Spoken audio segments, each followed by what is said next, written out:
In a Chameleon way, he's Harris back is again VP to wage pick. a public war of words against Tim Walz. He abandoned us, I mean, what the hell kind of leader does that? I mean, he just, as soon as the shots were fired in Iraq, he turned and ran the other way and hung his hat up and quit. We'll get to Barron's new message for voters in a moment. But this all starts years earlier when Barron says Walz's misleading statements about his military service first led him to come forward in the fall of 2018. So you try to get this message out, but Minnesota's largest newspaper checks it out, says it's 100% true, but yet refuses to print. When I hung the phone up, I said, what the hell is this, North Korea? Back in 2005, a warning order went out to the 1st Battalion, 125th Field Artillery to mobilize for a mission to Iraq. At the time, Walz served as the unit's highest non-commissioned officer, but months later, Walz would retire from the Guard, avoid the deployment, and run for Congress. Tom Behrens was next in line for the position and was asked to take his place. I was like, well, for Pete's sake, if this guy quit, if I say I'm not going to do it, I mean, what the hell kind of leadership is that? If a company would say that we're going to deploy to Iraq or somewhere and you're going to be gone for whatever amount of time, and then a foreman just says, no, I'm not going. I mean, what does that say to the 500 people that work in that factory? Behrens would go on to serve in Iraq on a nearly 2-year deployment as a command sergeant major. All while Walz began using that title as a congressman. Behrens says he first contacted Walz with his concerns, sending these letters to Washington.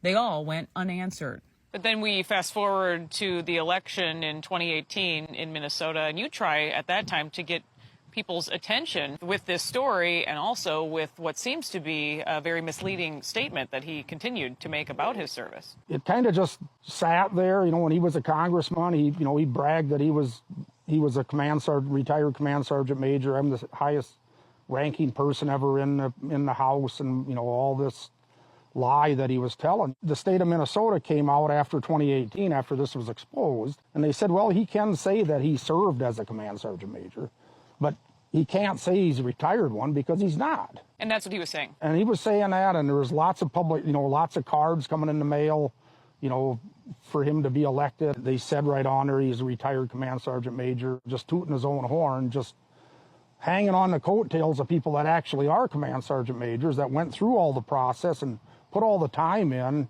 A spokesperson for the Minnesota National Guard said Walz wasn't able to retire as a command sergeant major since he failed to complete coursework and requirements related to the rank. Verified documents show the Army corrected his service record. Walz was reduced in rank to an E8 Master Sergeant after retirement and his conditional promotion.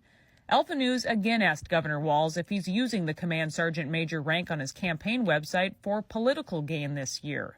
A spokesperson said this has been in the news before and pointed us to a past story where Walz said, quote, normally this type of partisan political attack only comes from one who's never worn a uniform. It's stolen valor is really what it is. I don't know of anybody else that's done what he's done. But we called it the truth about Tim Walz. In 2018, Behrens gave the story the full court press.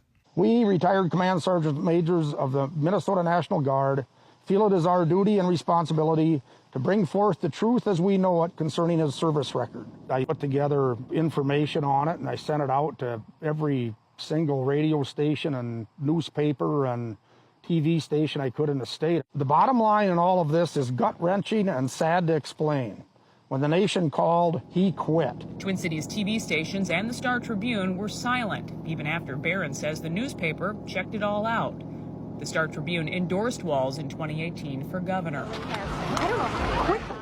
Between lockdowns, riots, unchecked crime, and a charred police precinct, Behrens felt he had no choice but again to come forward. Allowing that to be burned down was just like having the Alamo get burned down. It's like, no, you defend that to the last man. If he would have went to Iraq, he'd still be hiding under his desk over there. Because that's just the cowardice that I seen portrayed with him. So how about when he also comes out and he calls you guys 19-year-old cooks? I'd take any 19-year-old cook before I'd go to war with him. I don't know how he could even utter such a statement. I mean, it's just absolutely sad. So this election year, it's all built up again to Behrens' new grain bin message. He called Jacob Fry an abject failure. So I was like, that's what he is. Walz is a traitor, also made a return. And the last one I put together, he said it himself too, as well, if they don't like my job, they can vote me out. So I wrote, we got vote him out. We need to vote him out.